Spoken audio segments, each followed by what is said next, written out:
আমাদের দুই গালে জুতা মেরে তারেক রহমান বলে দিলেন যে তোমরা যতই সমর্থন করো, আমি কিন্তু আমার অন্তরের প্রেম, আমার রাজনৈতিক বৃদ্ধি বিকাশ, আমার চিন্তা ভাবনা, সেগুলো প্রকাশ থেকে আমি বিরত থাকবো না। মুখে বিরত আছে কিন্তু কাজে বিরত নাই। তার একটা বহিঃপ্রকাশ আমরা দেখলাম আমান আজমিকে সম্মানিত করার চেষ্টা করার মধ্য দিয়ে। এর সাথে আর দুইজন, 150-এর মধ্যে অনেক আছে, আমি তো সবগুলোকে চিনিও না, বাট প্রত্যেকটা যে চরমপন্থী জঙ্গি এতে কোনো সন্দেহ নাই। আসলে বাংলাদেশের সামনে না একটা ভয়াবহ বিপদ অপেক্ষা করছে। এই বিপদটা নিয়ে আসছে বিএনপি। এই বিপদের সবচেয়ে বড় ভিকটিম হবে বিএনপি, কিন্তু সাথে সাথে বাংলাদেশের 16 কোটি 18 কোটি মানুষ কিন্তু এই বিপদের সম্মুখে পড়বে। এবং এখান থেকে উদ্ধার করার জন্য শেখ হাসিনা ছাড়া, আওয়ামী লীগ ছাড়া আর কেউ কিন্তু অবশিষ্ট নাই। প্রধানমন্ত্রী তারেক রহমান স্বাধীনতা বিরোধী জঙ্গি চরমপন্থী 150 জন সামরিক কর্মকর্তাকে ভূতাপেক্ষ প্রমোশন দিলেন। এর মধ্যে আছে আমান আজমি, গোলাম আজমের ছেলে, আছে বিখ্যাত হাসিন নামে এক উন্মাদ চরমপন্থী, আরও আছে আব্দুল হক, কর্নেল আব্দুল হক নামে এক ব্যক্তি যাকে আমরা চিনি। 24-এর জঙ্গি উত্থানের পর যে নানানভাবে ব্যাখ্যা করেছে, ওয়াকার প্রধানমন্ত্রী শেখ হাসিনার আত্মীয় হয়েও কি সাফল্যের এবং চাতুর্যের সাথে প্রধানমন্ত্রী শেখ হাসিনার সাথে বিশ্বাসঘাতকতা করেছে। তারেক রহমান এই পদোন্নতির মাধ্যমে কি প্রমাণ করলেন সেটা নিয়ে আমার এই বক্তৃতা। তিনি প্রমাণ করলেন যে বিএনপিকে আমরা যতই বলি কোনোভাবেই তারা মুক্তিযুদ্ধপন্থী হতে পারছে না। দ্বিতীয় হলো, বিএনপি কিন্তু ভারত এবং আমেরিকা দুটো দেশকেই মোটামুটি বৃদ্ধাঙ্গুলি দেখাচ্ছে। আসুন আলোচনাটা করি কিভাবে। দেখুন, আমাদের সবচেয়ে বড় দুর্ভাগ্য কি, আমরা যারা বাংলাদেশের মানুষের একটা সহাবস্থান চাই, বিএনপি আওয়ামী লীগ, তাদেরকে, বিএনপি নামক দলটাকে আমাদের কিন্তু পৃষ্ঠপোষকতা দিতে হয়, সমর্থন করতে হয়, তাদের পক্ষে কথা বলতে হয়। অথচ আমাদেরকে কিভাবে অসম্মান করে বিএনপি দেখেন। জিয়াউর রহমান গোলাম আজমকে বাংলাদেশে নিয়ে এসে বাংলাদেশে জামাতের আমির করে তাকে দিয়ে রাজনীতি শুরু করিয়েছিল। জিয়াউর রহমান আরও প্রসিদ্ধ অনেক স্বাধীনতা বিরোধীকে রাজনীতিতে তো পুনর্বাসনই শুধু না, যেমন শাহ আজিজকে প্রধানমন্ত্রী বানিয়েছিল, সবুর খানকে পুনর্বাসিত করেছিল। নানান স্বাধীনতা বিরোধী দলগুলোকে জিয়াউর রহমান বাংলাদেশে রাজনীতি করার সুযোগ করে দেয় এবং তাদেরকে দিয়ে মেজরিটি, তাদেরকে দিয়ে উনি ওনার বিএনপি দলটাকে ভর্তি করে। পরবর্তীতে এখন দেখা যাচ্ছে যে তার ছেলে তারেক রহমান গোলাম আজমের ছেলেটাকে ব্রিগেডিয়ার, তাকে এখন লেফটেন্যান্ট জেনারেল বানিয়েছে, বা লেফটেন্যান্ট জেনারেল বানিয়েছে, আরো অনেক টাকা পয়সা দিয়েছে, এগুলো আপনারা জানেন। আমরা চরমভাবে কিন্তু অপমানিত হলাম তারেক রহমান দ্বারা। আমরা বলতে আমি সহ যারা তারেক রহমানের দল বাংলাদেশে টিকে থাকুক, তাদের আমরা যারা ভালো চাই। গোলাম আজমের ছেলেকে তো আমরা সবাই চিনি। এই ছেলে যখন আওয়ামী লীগ সরকার ক্ষমতায় ছিল, গোলাম আজমকে যখন জেলে নেওয়া হয়, তখন সে অনেক ভদ্র কথা বলেছিল এবং তাকে দেখে যে কোনো চরমপন্থী, চতুর চরমপন্থীকে আপনারা এই অবস্থায় দেখবেন, এমনকি জামাতকেও দেখবেন, প্রতিকূল পরিবেশে ওরা অত্যন্ত ভদ্র ব্যবহার জানে, মানুষের মন কাটতে পারে, সেরকম ব্যবহার করত। কিন্তু 2024-এর জঙ্গি উত্থানের পর এই চরমপন্থীকে কোথাও ধরে রাখা হয়েছিল, আর্মি ধরে রেখেছিল বলা হচ্ছে, এবং সেখানে তাকে 5 স্টার হোটেলে যে ধরনের সুযোগ সুবিধা দেওয়া হয় সেই ধরনের সুযোগ সুবিধা রাখা হয়েছিল। এটা কিন্তু আমার কথা নয়, এটা কথা হলো আমেরিকায় পালিয়ে থাকা এক চরমপন্থী সেনাবাহিনীর, যিনি যেই লোক মুস্তাফিজ, কর্নেল মুস্তাফিজ, যে আবার খালেদা জিয়াকে তার বাড়ি থেকে উৎখাত করেছিল শেখ হাসিনা সরকারের সময়, সেই জঙ্গি বলে দিয়েছে যে এই গোলাম আজমের ছেলে 5 স্টার হোটেলের মতো সুযোগ সুবিধা নিয়ে ছিল যে তার বন্দিত্বের সময়। পরবর্তীতে সে একটা নতুন গামছা দেখিয়ে বলেছিল যে এই গামছাতে সে সবকিছু করত। গোলাম আজমের ছেলের ভিন্ন চেহারা দেখা গেল 2024-এর জঙ্গি উত্থানের পর, যখন সে বের হয়ে আসলো এবং সে যেটা প্রকাশ করেছে যে ওয়াকার ছিল তার ছাত্র এবং ওয়াকার বারবার তার কাছে ধর্ণা দিয়েছে নানান সময়ে ওয়াকারের টিকে থাকা সেনাবাহিনীকে কিভাবে চালাবে এগুলো পরামর্শের জন্য। প্রতিটা জিনিস বিশ্বাসযোগ্য। গোলাম আজমের ছেলে কিন্তু অন রেকর্ড আমার কাছে মনে হয় নাই তার শরীরের ভাষায় বা মুখের ভাষায় কোনো মিথ্যা কথা বলেছে। গোলাম আজমের ছেলের কথা অনুযায়ী ওয়াকার কিন্তু আজকের জঙ্গি নয়, সে কিন্তু সেই গোলাম আজমের ছেলের যদি ছাত্র হয়, ছাত্র কখন হয়, ছাত্র হয় ট্রেনিংয়ের সময়। এই ওয়াকার ট্রেনিংয়ের সময় থেকে কিন্তু এই গোলাম আজমের ছেলের অনুগত। আমাদের অত্যন্ত দুঃখের বিষয় যে আওয়ামী লীগ নামক আমাদের একমাত্র আশা ভরসার দলটা কোনোভাবেই এই জিনিসগুলোকে তারা গুরুত্ব দেয় না, যে গোলাম আজমের অনুগত গোলাম আজমের ছেলের ছাত্রকে তারা বাংলাদেশের সেনাবাহিনী প্রধান করে ফেলে। যা হোক, এই দুঃখের কথা আর কাকে বলা যাবে। কিন্তু মুক্তিযুদ্ধের পক্ষে তো আমরা ভিন্নভাবে দেখব। সেটা হলো যে বিএনপি তো মুখে প্রচার করে, হ্যাঁ, এখন কিন্তু জামাতের বিরুদ্ধেও কথা বলে। আমরা ইয়েকে দেখলাম, তারেক রহমানের দলের এক ভাইস প্রেসিডেন্ট দুদু সাহেবকে দেখলাম টেলিভিশনে চিৎকার করছে পাকিস্তানি এবং রাজাকার বলে আরেকটা সামরিক বাহিনীর অফিসারকে টক শোতে। এবং বিভিন্নভাবে তারা তারেক রহমানের যিনি স্বাস্থ্যমন্ত্রী আছেন তিনিও চিৎকার করে সংসদে রাজাকারদের দেখিয়ে দিচ্ছেন। এগুলো আমাদের ভালো লাগে, আমরা প্রশংসা করি। কিন্তু দেখেন তাদের অবস্থাটা কি দাঁড়িয়েছে, মুখে মধু অন্তরে বিষ। গোলাম আজমের ছেলেকেই কিন্তু, গোলাম আজমের ছেলে তো আসলে এমনি অলরেডি কিন্তু বাংলাদেশের রাজনৈতিক স্টার, যারা 2024-এ বাংলাদেশ দখল করেছে। আমার মনে হয় যে সে তো প্রেসিডেন্টের সমান মান মর্যাদা ভোগ করছিল, তাকে লেফটেন্যান্ট জেনারেল বানিয়ে আর কি দিল এমনটা বিএনপি? আমার মনে হয় না এমন কিছু দিয়েছে, কারণ গোলাম আজমের ছেলে নিজেকে এতটাই স্বপদে মানে তার মহিমা নিজেই এতটা প্রতিষ্ঠিত করেছে একেবারে সযোগ্যতায়। গোলাম আজম তো অত্যন্ত যোগ্য একটা মানুষ। আপনারা যারা গোলাম আজমের বক্তৃতা বিবৃতি, তার ইসলাম প্রচার শুনবেন, গোলাম আজম বাংলাদেশের শত্রু এক নম্বর রাজাকার যেমন, তেমনি গোলাম আজমের যোগ্যতা সেইটাকে কেউ অস্বীকার করতে পারবে না।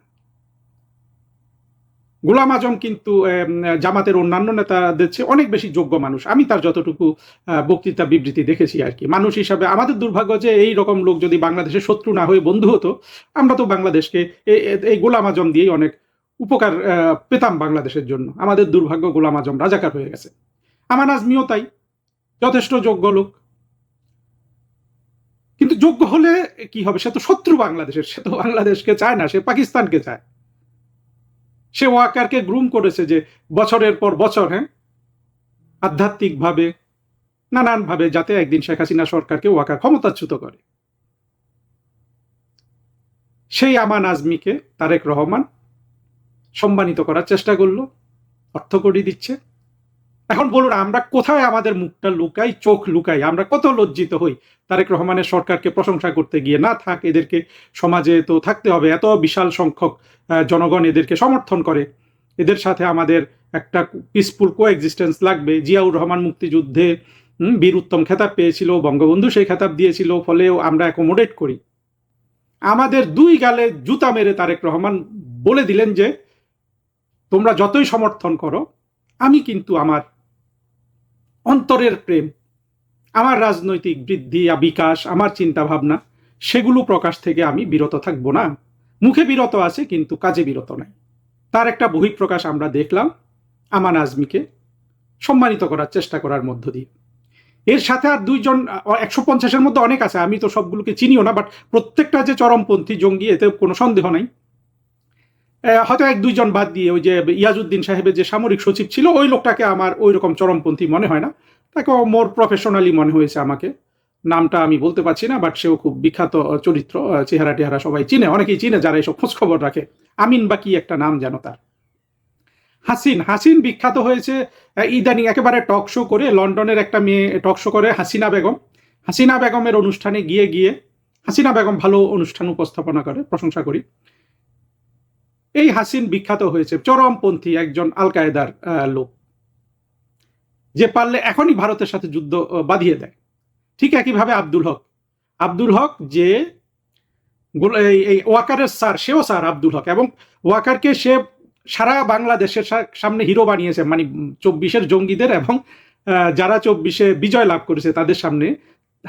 এবং হকের বয়ানটাই হলো যে খুব সঠিক বয়ান, যে শেখ হাসিনার আত্মীয় হয়েও শেখ হাসিনাকে যে এইভাবে পরাজিত করতে পারে, সে কত মহান ব্যক্তি।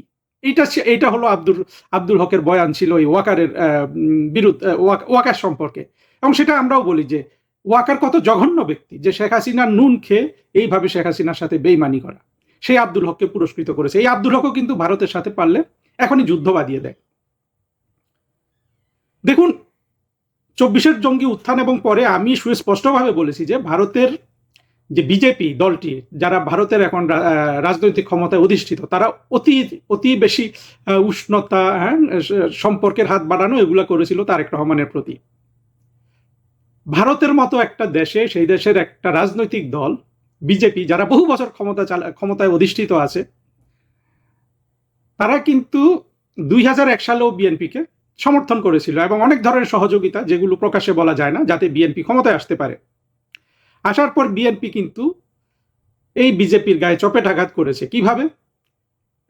আপনারা সবাই জানেন, জঙ্গি উত্থান ঘটিয়ে এবং ভারতের উত্তর পূর্বাঞ্চলের রাজ্যগুলোর বিচ্ছিন্নতাবাদীদের 10টা অস্ত্র মামলা সহ নানান ধরনের সুযোগ সুবিধা দিয়ে বাংলাদেশে। বিজেপি কিন্তু সেখান থেকে শিক্ষা গ্রহণ করে নাই। তারা আবার সোৎসাহে 2024-এ জঙ্গি উত্থানকালে তারা নীরব ছিল, অনেকে অনেক কথা বলে, আমি সেদিকে যাচ্ছি না। যেটা আমরা প্রকাশ্যে দেখেছি যে তারেক রহমানের প্রতি এমন উষ্ণতার হাত বাড়িয়ে দিয়েছিল যে মনে হলো যে তারা একটা বিজয় লাভ করেছে এখানে বাংলাদেশে। তারেক রহমান ক্ষমতায় এসে নরেন্দ্র মোদী সাহেবের সেই পত্র সপরিবারে তার দেশ ভ্রমণ করার, কিংবা আরো যা যা তারা আতিশয্য করেছে, এবং এটা দৃষ্টিকটুভাবে, সেইখানে তারেক রহমান তাদেরকে আবার দ্বিতীয়বার কিন্তু একেবারে কি বলবো, কথা মানে ভালো কথা মন্দ কথা কিছুই বললাম না। তারেক রহমান প্রথম নরেন্দ্র মোদী দাওয়াত দিলেন, উনি চলে গেলেন চীনে।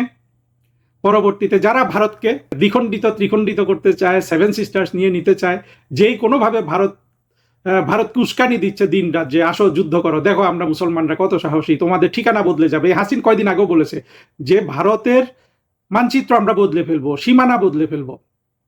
এদেরকে কিন্তু তারেক রহমান প্রমোশন দিচ্ছেন এবং কোনো ধরনের রাগ ঢাক নাই তারেক রহমানের পক্ষ থেকে। উনি মুখে কিছু বলছেন না, কিন্তু কর্মে দেখিয়ে দিচ্ছেন।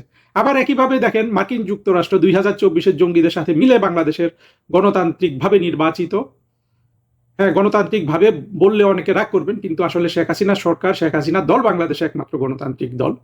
তিনি যে নির্বাচন করেছেন সেখানে অবশ্যই কৌশল ছিল, কিন্তু তিনি তো কাউকে মানা করেন নাই যে তোমরা এই নির্বাচনে এসো না। 24-এর জঙ্গি উত্থানের পর ইউনূস কি করলো? ইউনূস তো আমাদেরকে নির্বাচনে যেতেই দেয় নাই। সেই রকম একটা সরকারকে মার্কিন যুক্তরাষ্ট্র উৎখাত করেছে। গণতান্ত্রিক এই জন্য বলা যে মার্কিন যুক্তরাষ্ট্র বলে যে তারা গণতন্ত্রের পক্ষে এই কাজ করেছে, করে তারেক রহমানকে ক্ষমতায় এনেছে, অনেক কিছু করেছে। কিন্তু দেখেন, মার্কিন যুক্তরাষ্ট্রের গায়ে যারা একমাত্র আঘাত করতে পেরেছিল, একেবারে মার্কিন যুক্তরাষ্ট্রের মান মর্যাদা ভুলিয়ে দিতে পেরেছিল, সেই 2001 সালের সেপ্টেম্বর মাসের 11 তারিখ 3টা বিমান হামলা করে 2টা টুইন টাওয়ারে বিধ্বস্ত করে, টুইন টাওয়ার, নিউ ইয়র্কের টুইন টাওয়ার নামে 2টা বিল্ডিংকে ভেঙে দিয়ে, সেই আল কায়েদার এই যে সদস্য আব্দুল হক, সদস্য আমি জানি না কাগজে কলমে, বাট আল কায়েদা যা চায়, আব্দুল হক, হাসিন, গোলাম আজমের ছেলে, এরা তাই চায়। তাদেরকে তারেক রহমান এখন পুরস্কৃত করছে। আপনাদের ধারণা মার্কিন যুক্তরাষ্ট্রের সরকার, দূতাবাস, ভারতের সরকার, দূতাবাস এগুলো লক্ষ্য করছে না? নিশ্চিতভাবে করছে। তাদের কি জ্ঞান বুদ্ধি আমার চেয়ে কম আছে নাকি? তাদের তো অনেক বেশি সক্ষমতা।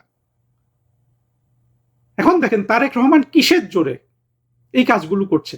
একদিক থেকে বাংলাদেশের অন্তত অর্ধেক মানুষ তারেক রহমানের প্রতি ক্ষুব্ধ হয়ে আছে। আমরা যারা মুক্তিযুদ্ধের পক্ষের শক্তি, আমাদের মধ্যে অবশ্যই সংখ্যালঘিষ্ঠ একটা শ্রেণী আছে যারা তারেক রহমান এবং বিএনপির ভালো চায়। তাদেরকে তো বিএনপি এখন চরমভাবে অপমানিত করলো।